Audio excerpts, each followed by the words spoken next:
مفتی عبدالرحمان مدنی، یہ آپ کے لیے واضح میرا پیغام ہے، آئیے اس موضوع کے اوپر میں آپ سے گفتگو کرنے کے لیے تیار ہوں۔ ہاں، اگر ٹی ٹی پی شیعہ ہو جائے تو یہ ضرور اس کے اوپر بات کریں گے، لیکن اتحاد کا مقصد ہرگز یہ نہیں ہوتا کہ آپ تکفیریوں کو بھی ساتھ میں شامل کر لیں۔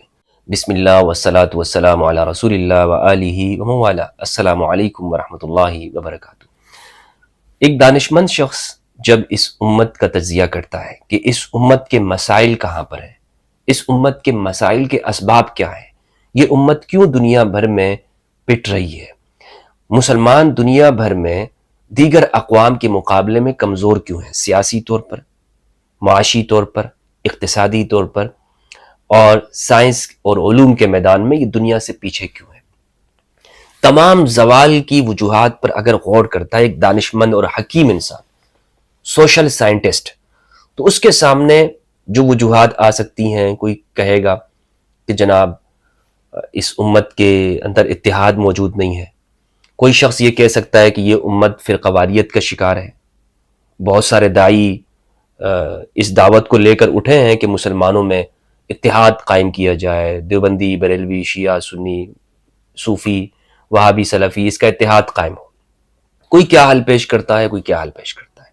لیکن آپ ان ساری چیزوں میں اگر غور کریں گے تو میرے نزدیک اس کے دو اسباب ہیں، دو اسباب، اور یہ وہ سبب ہے کہ جو میں نے اسلام کی تعلیمات کو سامنے رکھا، رسول اللہ کی وصیت کو سامنے رکھا، تاریخ اسلام کا مطالعہ کیا، اور پھر میں نے یہ دیکھا کہ صدر اسلام کے اندر اسلام کی شروع کی جو تاریخ ہے اس میں جا کر دیکھا کہ مسلمان باہم دست و گریباں ہیں، لڑ رہے ہیں، علوی اور عثمانی ہیں، اور شہادتیں ہوئی ہیں، صحابہ کرام کی شہادتیں ہوئی ہیں، جمع صفین، نہروان موجود ہے، اور رسول اللہ کی وصیت ہے، جیش اسامہ کا واقعہ ہے۔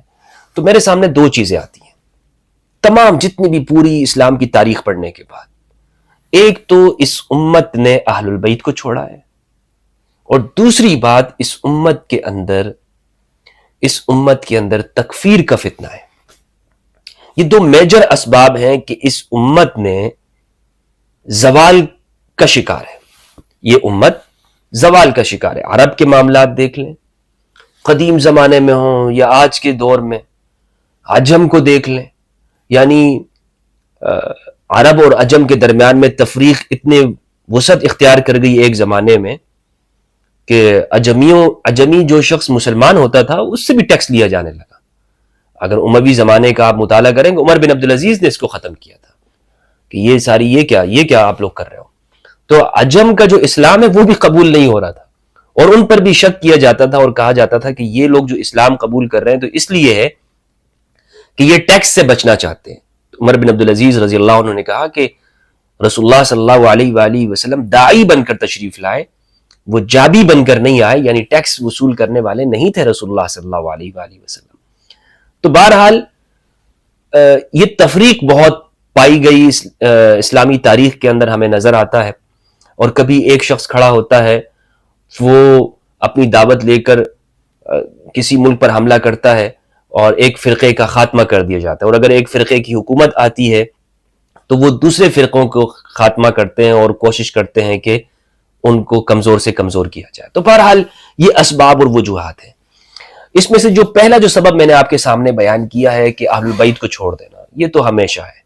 جس طرح بنی اسرائیل نے اپنے نبیوں کو قتل کیا، اس طرح اس امت نے اہل البیت کو قتل کیا، نبی کی اولادوں کو قتل کیا، اور رسول اللہ صلی اللہ علیہ وآلہ وسلم کی اولاد طاہرہ طیبہ، ذریت طیبہ کو قتل کیا، شہید کیا، اور اس پر تاریخ شاہد ہے، زمانہ شاہد ہے، گواہ ہے، اور آج بھی ہو رہا ہے۔ اور ان لوگوں کو بھی شہید کیا جاتا ہے، قتل کیا جاتا ہے کہ جو اہل بیت کے ماننے والے ہوتے ہیں، ان کا ذکر کرتے ہیں، ان کے ساتھ محبت رکھتے ہیں، ان کے ذکر کو زندہ رکھا ہوا ہے پوری دنیا میں۔ تو یہ پہلا جو سبب میں نے بیان کیا ہے وہ تو آپ کے سامنے ہے۔ دوسرا جو سبب میں نے آپ کے سامنے بیان کیا، تکفیر۔ یہ بھی آپ دیکھیں تو آپ کو زمانہ قریب کی جتنی جو جنگیں مسلمانوں کی باہم ہوئی ہیں، یا مسلمانوں کے اندر موجود جو فتنہ اور فساد ہے، دوسری اقوام کی بات نہیں کر رہا ہوں، ان کی کمزوری کے جو اسباب ہیں، یہ تکفیر آپ کو میجر ایلیمنٹ آپ کو وہاں پر دکھائی دے گا۔ اور اس تکفیر کے مختلف اسباب ہیں۔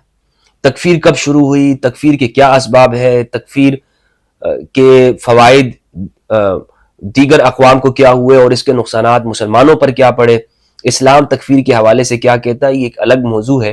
لیکن اس میں آپ بہرحال آپ مجھ سے اتفاق کریں گے کہ آج مسلم امہ کے اندر جو بھی کمزوری پائی جاتی ہے، زوال پایا جاتا ہے، اس کی بنیادی وجہ یہ دماغوں میں ڈال دیا گیا ہے، خاص طور پر جو اکثریت ہے مسلمانوں کے اندر، سنی اکثریت، ان کے دماغوں میں یہ بات ڈالی گئی ہے بڑے طریقے کے ساتھ کہ تم اکثریت میں ہو اور اکثریت جنت میں جائے گی، اور یہ جو ایک فرقہ ہے جس کو شیعہ کہتے ہیں دنیا میں، یہ کافر ہے، مرتد ہے، واجب القتل ہے، مرتد ہے، اور لہٰذا ان کو دنیا میں زندہ رہنے کا اختیار نہیں ہے. تو یہ جو تکفیر ہے، یہ ان کی تکفیری پاکستان کے اندر بھی ہیں، پاکستان سے باہر بھی ہیں. یہ دراصل ان کا جو طریقہ کار ہے، ان کے جو اغراض و مقاصد ہیں، ان کو سمجھنا اس وقت میں سب سے بڑا جہاد ہے. اگر آپ انہیں نہیں سمجھتے ہیں تو یقین جانیں کہ آپ اس امت کے لیے کوئی بھلائی کا کام نہیں کر سکتے. آج آپ کو سمجھنے کا جو سب سے پہلا جو کام ہے وہ یہی ہے، ایک تو اس بات کو جان لیں کہ رسول اللہ کی وصیت موجود ہے، رسول اللہ نے اس امت کو بیار و مددگار نہیں چھوڑا ہے. دوسری یہ بات کہ تکفیر اور تکفیریوں کی پہچان انتہائی ضروری ہے، اور اس کے مقابلے میں وہ قوتیں اور طاقتیں کہ جو مسلمانوں کے اندر مسلمانوں کی ترقی چاہتے ہیں، مسلمانوں کا بھلا چاہتے ہیں، پاکستان کے اندر موجود ہوں یا پاکستان سے باہر، انہیں اکٹھا ہونا پڑے گا. لیکن اتحاد کا مقصد ہرگز یہ نہیں ہوتا کہ آپ تکفیریوں کو بھی ساتھ میں شامل کر لیں.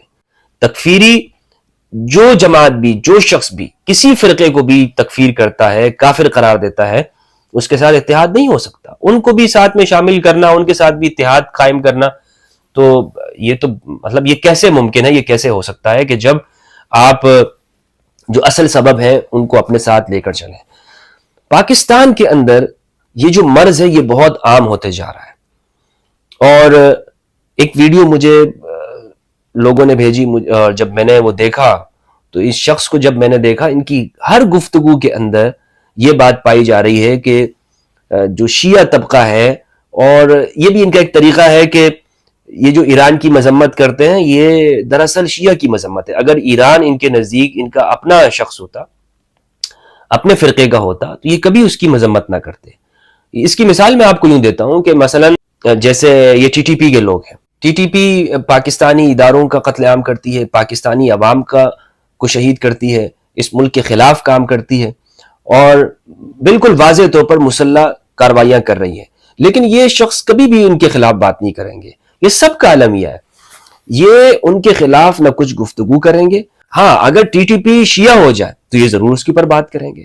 تحریک طالبان آج شیعہ دوستی کا اعلان کر دیں اور کہیں کہ جناب شیعہ مسلمان ہیں اور شیعوں کے ساتھ ہمارا کوئی اختلاف باقی نہیں بچا، بلکہ ہم بھی شیعہ ہیں، تو یقین جانیں کہ یہ سب لوگ ٹی ٹی پی کے خلاف ہو جائیں گے.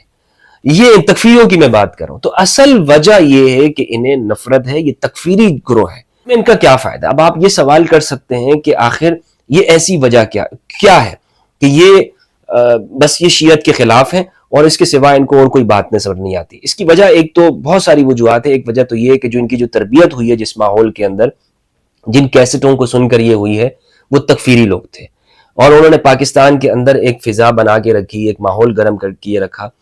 ہم بھی اگر اللہ ہمیں ہدایت نصیب نہ کرتا اور اہل بیت کی معرفت نہ ہوتی تو یقین جانیں ہم بھی تکفیری ہوتے.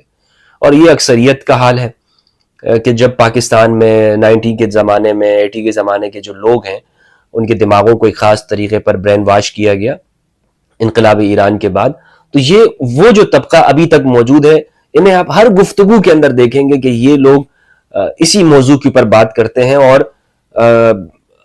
اسی پیغام کو آج تک زندہ رکھا ہوا ہے انہوں نے کہ ایک مخصوص مکتب فکر کی تکفیر کرنا. اور یہ صرف اس مخصوص مکتب فکر کی بھی تکفیر نہیں کرتے بلکہ یہ سب کی تکفیر کرتے ہیں جو ان کے سوا ہیں. سب کو یہ کافر سمجھتے ہیں، اور لیکن مصلحتاً پھر یہ کبھی اس کا اظہار کرتے ہیں اور کبھی اس کا اظہار نہیں کرتے ہیں. دوسری جو وجہ ہے یہ لوگ جو یہ سارا کام کرتے ہیں وہ یہ ہے کہ انہیں صحابہ کی جو ڈیفینیشن بتائی گئی ہے، صحابہ کے حوالے سے جو تعلیمات دی گئی ہیں جن لوگوں نے دی ہیں، وہ غلط تعلیمات ہیں. یعنی انہیں بتایا نہیں گیا درست طور پر کہ صحابہ کسے کہتے ہیں. اور اس پر میں ان کو ڈیبیٹ کا چیلنج کئی مرتبہ دے چکا ہوں کہ اس پر میں آپ سے بات کرنے کے لیے تیار ہوں. بلکہ ان مفتی صاحب کو بھی، مفتی عبد الرحمان صاحب کو بھی ان کا نام میں لیتا ہوں، جو شیعہ کی تکفیر کرتے ہیں اور جو تکفیری شخص ہیں، میں ان کو اوپنلی کہہ رہا ہوں کہ آپ ٹائم مقرر کیجئے اور اس پر میں صحابیت کی ڈیفینیشن کے اوپر ہم علمی بات کریں. آپ مفتی ہیں تو لازمی بات یہ، اب آپ یہ نہیں کہہ سکتے کہ جناب نہیں میں کسی اور کو آپ کے سامنے پیش کر دوں گا. نہیں، مفتی عبدالرحمن صاحب، عبدالرحمن مدنی غالباً آپ کا نام ہے، مفتی عبدالرحمن مدنی، یہ آپ کے لیے واضح میرا پیغام ہے. آئیے اس موضوع کے اوپر میں آپ سے گفتگو کرنے کے لیے تیار ہوں. اگر آپ ڈیبیٹ کے لفظ سے کتراتے ہیں تو میں آپ سے گفتگو کے لیے تیار ہوں. اور یہ آنے کا مطلب یہ نہیں ہے کہ آپ میرے پاس آ جائیں یا میں آپ کے پاس آ جاؤں. آن لائن پلیٹ فارم میری ہر ایک بندے کے لیے ہے. میں کسی سے ملاقات نہیں کرتا ہوں، نہ میں ملتا ہوں، نہ میرے پاس اتنا وقت ہے.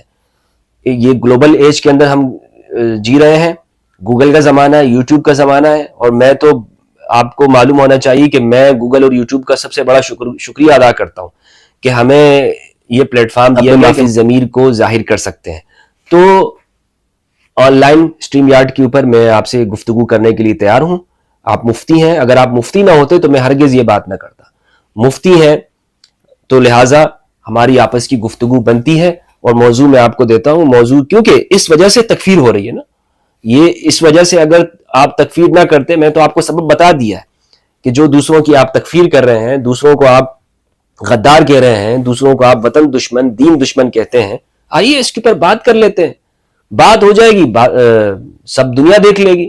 آن لائن بات کروں گا میں، ہاں آن لائن بات کروں گا، میرے پلیٹ فارم کے اوپر ہوگی. اور انشاءاللہ عز و جل یہ میں آپ کو بتا رہا ہوں کہ موضوع بھی یہی ہے، صحابیت کا موضوع، تاکہ یہ تکفیر کے جو مسائل ہیں یہ ختم ہو جائے. یہ میں نے آپ کے لیے پیغام ریکارڈ کر دیا ہے، وجہ بھی میں نے آپ کو بتا دی اس موضوع کے اوپر کہ قرآن مجید سے ہم اس موضوع کو ثابت کریں گے. صحابیت کی ڈیفینیشن کہ صحابہ کسے کہتے ہیں، صحابہ کی تعریف کیا ہے، قرآن کیا کہتے ہیں. قرآن ہمارے لیے حکم ہے، قرآن کے ذریعے فیصلہ کرائیں گے انشاءاللہ، قرآن اور اہل البیت کے ذریعے. السلام علیکم ورحمۃ اللہ وبرکاتہ.